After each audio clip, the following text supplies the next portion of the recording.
Emerson, and I'll be giving you my 2 cent. This video is uh, just letting you guys know that my 2 cent's coming back soon. It's just, as you can see, like I'm constantly in a state of fatigue. I work 7 days a week. I'm really tired, and I've been working on organizing a lot of stuff. So life is still pretty difficult. Life is still fairly rough. It's the first month of no longer being homeless, and I've just been broke. I've spent $3,600 getting the apartment and getting stuff situated, and just trying to be patient and be a responsible adult so that I can get from where I am to where I want to be.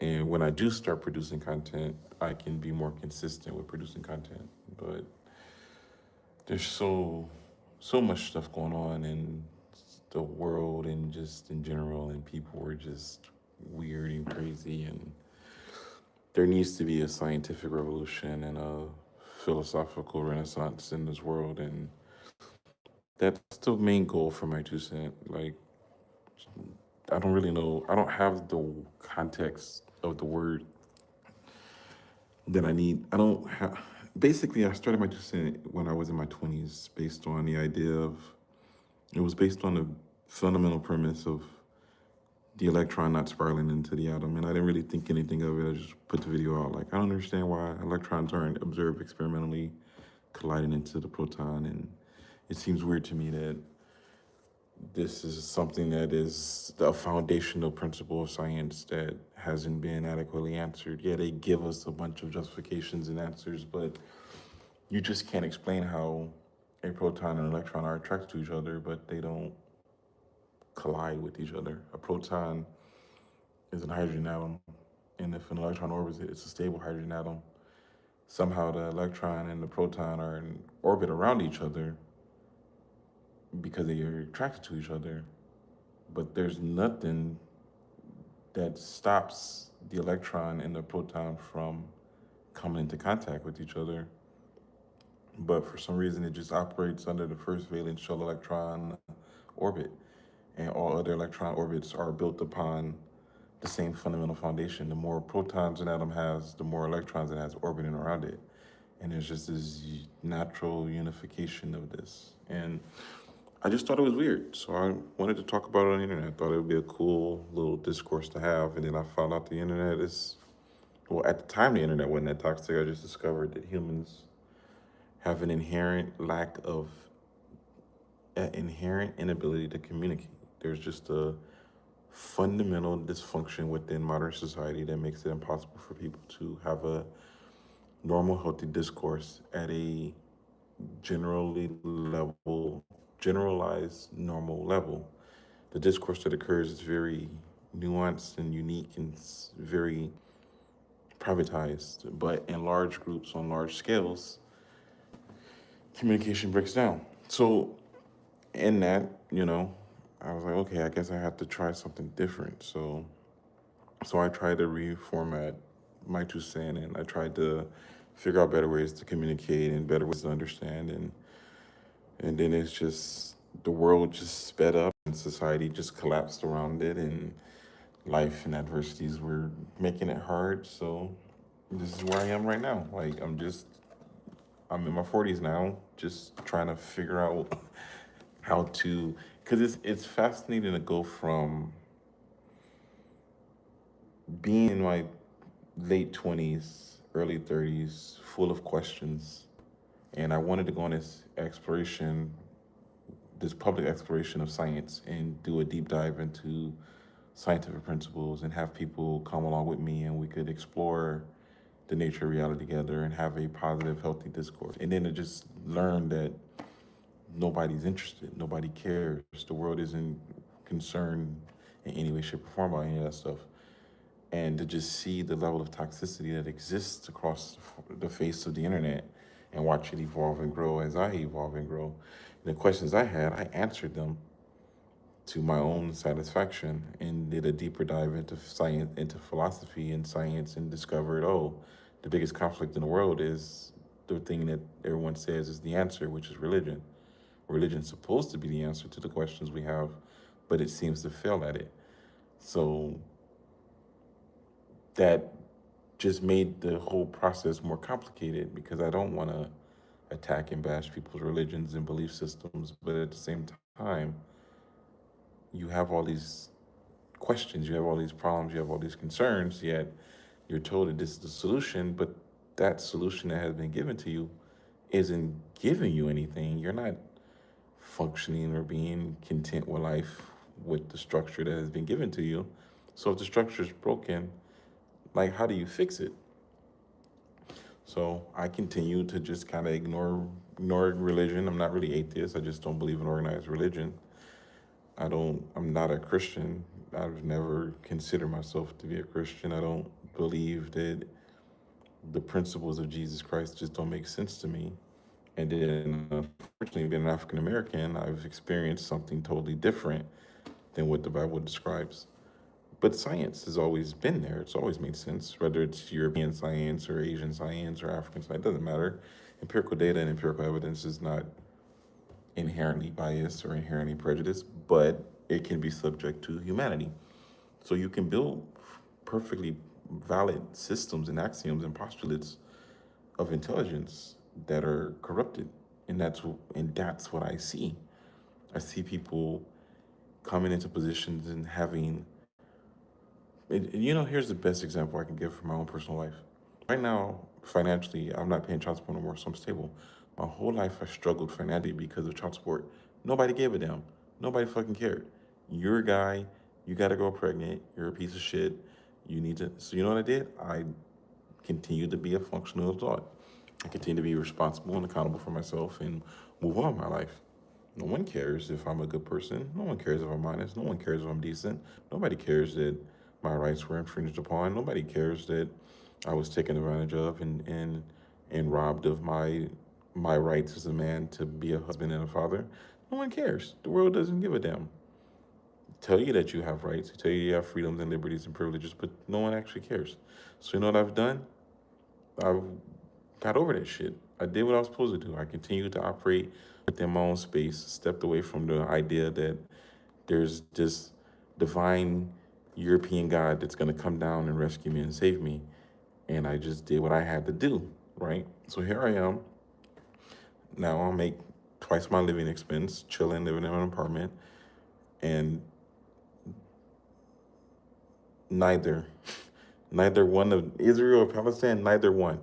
The thing is that, since you asked this question, I will frame it this way. I am pro Russia when it comes to the Ukraine war.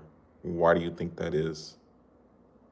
Why do you think that I feel like Russia has a better position with the Ukraine war than the Ukrainians?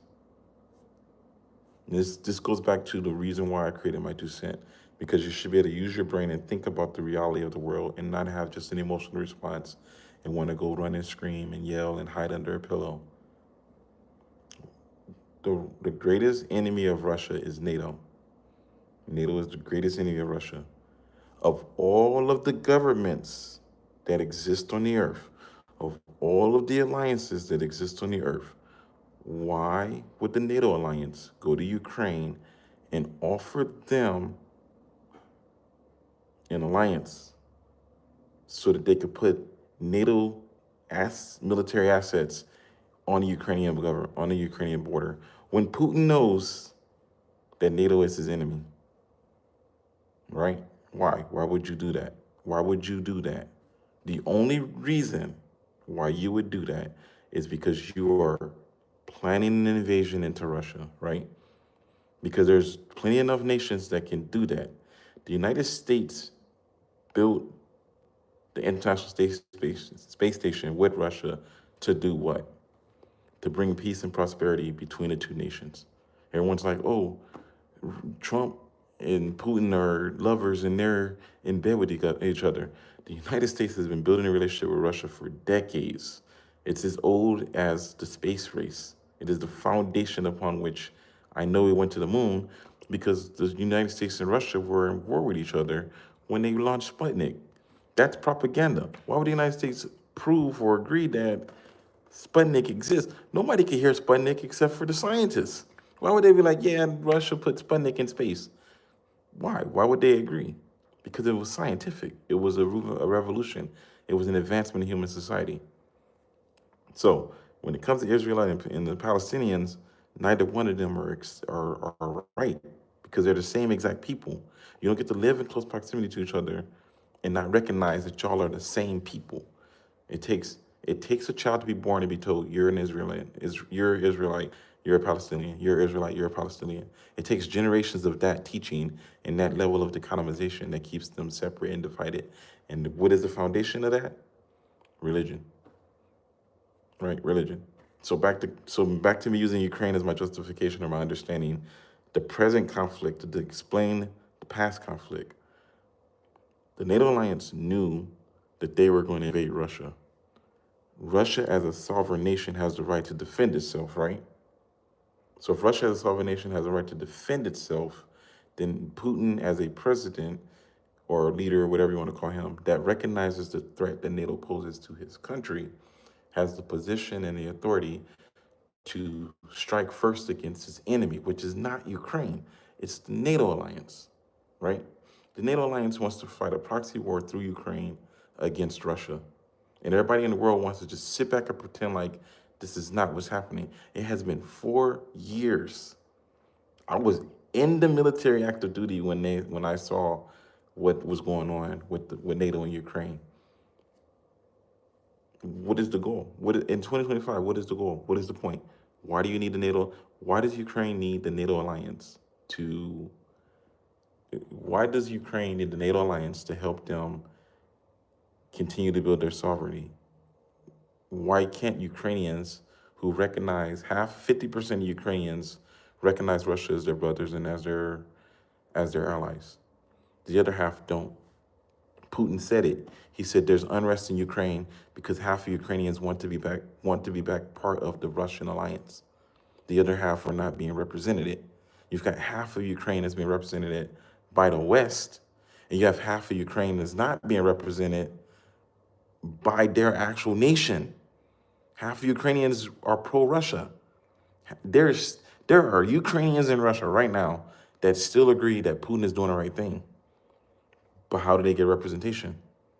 Society only shows you what they want you to see. So all these people that are actually in Ukraine that are actually pro-Russia, what do you think? You think that the Russian soldiers that went in Ukraine didn't go in Ukraine thinking that this was something that needed to be done to protect the country from the NATO alliance? They're not invading Ukraine because they want to conquer Ukraine. They're invading Ukraine because they don't want Russia to fall. There's a difference, right? There's a totally different dynamic.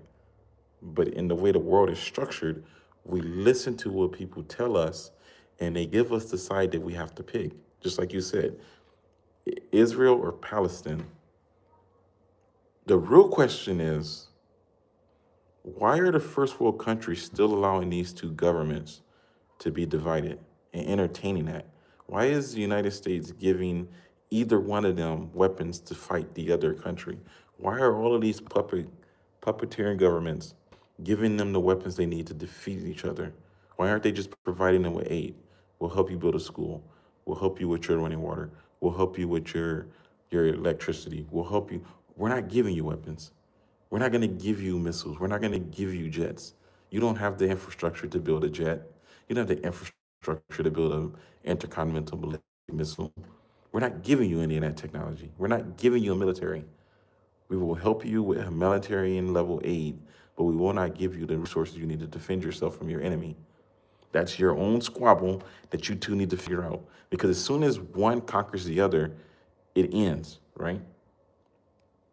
But if governments keep giving them weapons of mass destruction and profiting from it, it'll never end. Trump said specifically, Ukraine can't win a war against Russia. Ukraine by itself cannot defeat Russia. If left to its own devices, Ukraine would fall. And here's the thing that people forget. Russia never once tried to invade Ukraine until the government of Ukraine chose to alliance itself with NATO. And during the peace talks that Russia was having with the Ukrainian government, Putin probably made it very clear to Zelensky that we know what NATO is trying to do. You know what NATO is trying to do. You have to pick your side. You want to be this open republic democracy, and you want to have all of these freedoms and liberties, but there's no such thing. There's no such thing. You can't sign treaties with the United States and think that the United States isn't going to demand or expect you to be obedient and behave. What are we doing now? There's Ukrainians dying and Russians dying, and we're writing. The United States is writing peace deals and peace talks in exchange for mineral resources from Ukraine. We call that extortion. Anyone else does that, we call it extortion. Imagine you're trying to get a job working at McDonald's. I was homeless in my car, sleeping at the rest stop. And imagine I go to work to get a job, and I'm like, yeah, I'm having this rough time in life, and I need a job, and I need all this help. And if you guys can help me out, that'd be great. And they're like, yeah, we'll help you, Paul, no problem. We'll give you a job, but we expect you to give us an extra 10% of your income because you have a difficult quality of life right now. So since you're in need, we want you to give us a little kickback for helping you get a job. Like, no, that's not the way modern world work. That's not how civilized society work. It's like, take care of your shit, come here, be a responsible adult. Here are the resources that you need to do what you need to do with your life. We don't have nothing to do with that. That's how that's the way functional life works. And the foundation of My 02 cent is kind of at odds with that as a channel because no one's gonna care. No one's gonna be interested in what I have to say. The YouTube algorithm isn't gonna push any of this stuff out. If I hadn't built my channel to where it is now, to where I could just live stream and you guys can get access to it, my channel would never grow because no one's gonna be interested in hearing someone say Ukraine is right and Russia is wrong. But you know what that is? It's a principle of science. It's a principle of science. Did I exaggerate any of the conditions? Did I inflate any of the information to invoke an emotional response? No, you don't have to. It's not necessary. It's not necessary to. When I'm upset and frustrated, I've got videos of me screaming and using profanity and pissed the fuck off because I'm a human being. But is it necessary to govern yourself like that every day? No. When you are having an emotional experience in life, you are a human being. You have to have that experience. If you feel sad, you have to feel sad. If you feel happy, you have to feel happy. If you are in a need to express a certain emotional state, you express it in its time, and then you move on. You step beyond that feeling. When my wife did the things that she did, made me emotionally upset and angry and disappointed and sad and whatever, I had to move through that shit, get back up and go back to fucking work because no one cares. Like nobody cares. One of the biggest things that I see on the internet all the time now is this polarizing dynamic between men and women. And it's just so it's so weird because there's nothing more natural than just wanting to have a friend that is also the opposite sex. Like at the core principle of it all, we just want to be able to interact with each other in a healthy way. And the way that social media and society in general has just weaponized that against us it just makes no sense to me. And it's all just so that somebody else can make profit. Like Beyonce makes all these songs for single women married, and for some reason, women don't get it.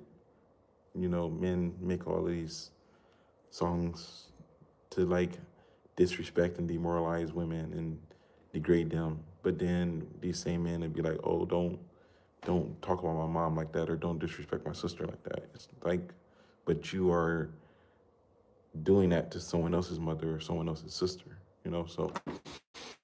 So it's just a lot. Like it's just a lot. I've got tons of stuff that I want to put out. I work 7 days a week, 9, 10 hours a day is on average, and getting to a place where I can organize it all is very daunting. But it's coming soon, sooner than later, and I have plans to. One of the things I want to do and I don't know how I'm gonna do it or what the process is gonna be.